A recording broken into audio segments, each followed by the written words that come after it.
Hello. I wanted to talk a little bit about what I've been working on for Apocaleague because I thought maybe it'd be kind of interesting to go through what I have so far and sort of explain my thought process on it, so people can know why I'm doing what I'm doing if they're interested, which they might not be. Anyway, so this is Apocaleague. This is currently what shows up when you start. I'm figuring I will actually have a proper start menu and a quick start because this tutorial I think is important, but it still needs to be cleaned up, obviously, and ultimately you're just going to want to start a game. I'm sure you're not going to want to have to deal with absolutely all of this. So I guess I'll explain the rest of the UI as it comes into play. But so here's the season start. You're just being told stuff by your general manager. Basic intro stuff. Yay, you can choose 10 people. Let's go do that.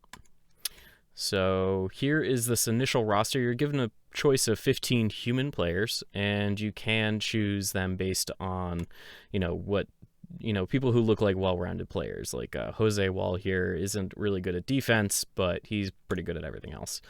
And you can kind of go through and pick stuff. Double name. Twins with the same name. Man, they were both bad at throwing. Anyway, and if you made a mistake, you can click over here and undo it, and as far as I know, that's not actually broken, which is pretty exciting. Oh, and I have a check to make sure you don't click too many people. Continue. This is something that I'm really proud of making, because you can click and move them around, and the colors match up, and holy crap, it is a pain in the butt doing this manually. So I added the auto sort, which is now all I do, which kind of makes this sort of obsolete, but I kind of like it for clunky UI of old style games, because I'm a sucker for that sort of thing. Also, I can imagine circumstances where you do specifically want to have, a certain player like Jose Wall has a special bat or has something that the auto sort may not take into account, and you would want to do that. These colors don't auto change. I should fix that. Oh, and we're on top of each other.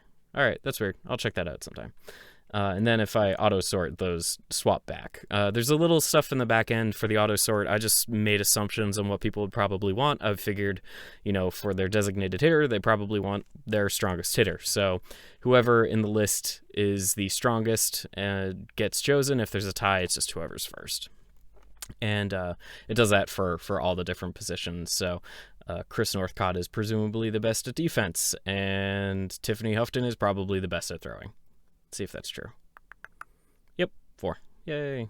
And Melissa Shud was a tie for that. Anyway, going on. So I haven't implemented anything explaining this stuff yet, but this is the basic city HUD. This is about... No, it's not half the game, but it's important. A lot of stuff does wind up happening here. So, it gives you a nice picture of where you are, and my beautiful art tells you how many days are remaining until the game, because you have a couple days in town in order to get yourself ready and do a few things. And if you want to, you can jump back in and mess with your positions. You can't equip anything yet because I haven't started that aspect of it, which is the next big step, which includes making the actual baseball game part and then some additional combat. Rest of the stuff works, though. That's pretty exciting. So we have a store, which looks terrible, and that's all right. I plan on having the option of additional items for purchase that can appear on the right-hand side here sometimes, but not always, but all of this stuff will always be here. These are your basic items. These are not equipables, so everything else that you may buy from over here would be stuff you deal with the equip screen. This stuff is your very basics that you need to survive. Uniforms, we started with 3, so I should probably get that up to 7. Right now, in order to buy stuff, you click on these little boxes, but I don't have an indicator like a blinking cursor dealy. I need to throw that in. Cracker Jacks with an X instead of a CK, which will totally not be enough to not get sued, probably, is like a special upgrade thing. It's kind of similar to Dead Space when you'd have like those nodules that you could upgrade your guns with. But if you had a couple extras, you could unlock doors and get extra goodies. And so it's kind of along those lines where if you encounter someone, they may say, hey, if you have any Cracker Jacks, I'll upgrade the power of one of your players. And then you can give them a Cracker Jacks, and they will do that for you. Because of that, they're quite expensive, but we'll get one to bump that up to 2. Food, clearly not enough. Not that anyone is actually eating yet. We'll throw that up. Bus axles were good. Spare wheels were good. Swag. No, we need more swag. So much swag. 25 swag. Something I'm kind of proud of is if you overload this, it'll actually shine in red. Pretty good. So we will purchase that. And that took us 1 day. So over here, you can see that we are now on April 2nd instead of April 1st. There are 6 days remain until the next game. And I've managed to actually get everything kind of linked up in a logical way, and that's pretty exciting. Let's go to training. You choose who you want to train. And the reason the roster actually it takes up 1/4 of the screen at all times currently is because you will need to be referencing back to it for a lot of these side menus. So let's improve Tiffany Houghton. Let's improve her.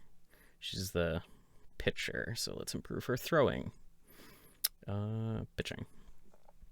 Now, the way the cost works currently, there are no modifiers that will probably come in later. But right now, it's just straight up a 500 peanut charge for training, and then it's 100 peanuts per point to improve. So we're going from a 4 to a 5, so that's 500 points plus the 500 for training in general, and that gives us 1,000 peanuts to train. So we'll train now, and we spend the day training Tiffany Houghton. Oh, these numbers are debug stuff, obviously, so I can know what I'm pointing at. And so that's a good way to spend your time if you have the money. Ambidextrous training doesn't do anything currently, but players are left and right-handed. Some of them are ambidextrous by default, but that's rather rare. And some items will be left-handed, some will be right-handed, and there'll be things like that. And you will have penalties if you have a glove on your dominant hand and you're batting with your non-dominant, in a non-dominant stance.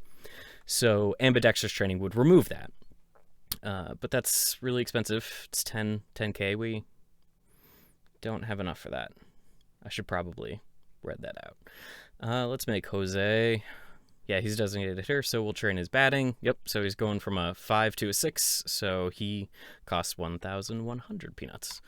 I like that I made the numbers so that they kind of scroll. It took me a while, but I figured it out. I'm new at this and not very good. So we have 4 days remaining. We might as well explore. We can run into people and they will say things about the world or whatnot. Not necessarily the most entertaining things, but if you keep doing it, maybe we'll get lucky. We got stuff stolen. So a child has run into us and has pickpocketed us. And after we go through here, we can see that we lost 302 peanuts. Sometimes you can get good stuff as well as bad stuff. So you're rolling the dice every time you just wander around town. This is where the games will happen. Currently, you're just playing yourselves because this is the first game and you're playing in Safeton. And I need to fully figure out how home and away games are going to work. But for right now, this kind of works as is. First pitch imminent. Oh, we play the game and eventually it will go here.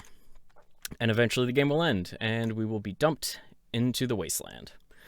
Now, this is where the game really becomes the Oregon Trail, because you will be traveling. And, whoop. Now, as you're traveling, time does progress. As you can see, it just bumped from April 10th, from 9 to 10, 10 to 11. And the next game, actually, I need to make sure that appears up in the upper corner. You will have a time limit in order to get to the next game. The faster you go, the less time it takes there, which is nice, but there's other risks associated with that. Yeah, so as you're traveling, you'll run into people. Right now, that's a pretty high instant incurrence. That happens a lot right now. So we have arrived at Choptown. I do not have art for Choptown, so I'm reusing Safeton. And essentially, you start going through the same thing. Right now, getting from town to town is super sped up. I do want that to be like actual events. Not necessarily one thing per day set in stone, but that's kind of the speed I'd be shooting for. Is the longer you're out in the wasteland, the more likely it is you are to run into people. And so based on the game schedule, you may try to go really fast in order to avoid random encounters, or you may actually go slow, intentionally trying to farm them, and as a way to, potentially secure resources. Now that we're here, we are presented with currently the same set of things. So we can go to the store. Store prices would change. Choptown is a trading town, so it would actually have cheaper prices on certain goods. Training would probably be more expensive by default because it's not as big here. And when we explore, we can see, oh, look, a Choptown trader shouts at you from their stall. Currently, that's the only thing that actually happens. So every time you explore, it's the same thing when you're in Choptown. If you don't feel like rolling the dice with exploring, you don't have money for training or for the store, you can just wait the day out. There are some benefits to this where players which need to heal up, they can take the day to rest, or people with super bad morale could probably chill out. There may be alternative ways to do certain things in the future, but that stuff's not even implemented yet, so it's not that big a deal. So we wait out to the first game, and it's the Safetown Home Runners versus Choptown Screwballs. Look at that, screwing a ball. It's like Looney Tunes. And we have our imaginary game, and we are sent to New Radsburg. Actually, I should probably include that information somewhere, even if it's just down in the log. And so we're just going to book it to the next location. Right now, I still have all of the visual oddities of Oregon Trail, where you're always traveling west. I may change this based on the location, so very likely the bus will turn around and actually travel in the correct direction that makes more sense on the map down here, which hopefully you noticed, because I love this little sucker and this tiny, cute little bus. Oh, it's so cute, which will actually travel from city to city and tell you, how much farther you actually have to go. So again, like Choptown, this is the only thing that's different currently, is you can, you can talk to a random citizen and they will say the same thing over and over. But if I did this right, I did not do this right. Oh, I did do it right. Awesome. Look at that. Random chance for the different kind of people. That's just a recolor. And, the snake bites. Check it out. It's dice, snake eyes, and they've got fangs. I like that. It's pretty good. So that's kind of where we're at. I'm pretty excited that I've managed to get the time aspect to start working. I can set up a game schedule. I can alter that as I need it, and I can determine which cities which city will be next in the rotation of your schedule. I'm probably going to make it a locked schedule for the most part. I may throw in potential curveballs, maybe. I'm not entirely sure. But at least from the get-go, there will essentially be a full season planned out in advance, like an actual baseball season. So if you look at it, you'll know where you're going to be going next, and that may change how you decide to handle your travels. But yeah, so this is pretty much where we're at right now. I still get a kick out of seeing this guy move, though. Yeah, so there's some visual things are pop in and out. I need to track that down. But yeah, so at this point, I have essentially the groundwork and game loop for an Oregon Trail thing.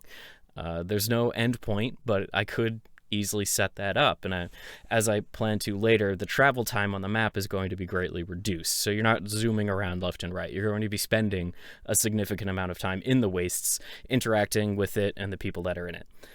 And that may be one of the next things I do, is really finalize the framework for that. But I really do need to get working on the combat mini game thing that's akin to the Oregon Trail shootout sections and the actual baseball game, and really decide how I'm going to handle that. But for right now, I actually have something that it's not exactly playable, but it is usable, I would say, which is quite an accomplishment, seeing as I've literally never done anything like this before. So I'm pretty excited. Thank you for listening to my ramble. I don't know if any of it was actually useful or interesting, but I thought it was kind of nice talking everything out through my head. So maybe down the line I'll make better decisions than if I had just kept it all inside. But yeah, so thank you again. I hope this was interesting in some way. And if I do another one of these, I hope you'll check that out too. Thank you.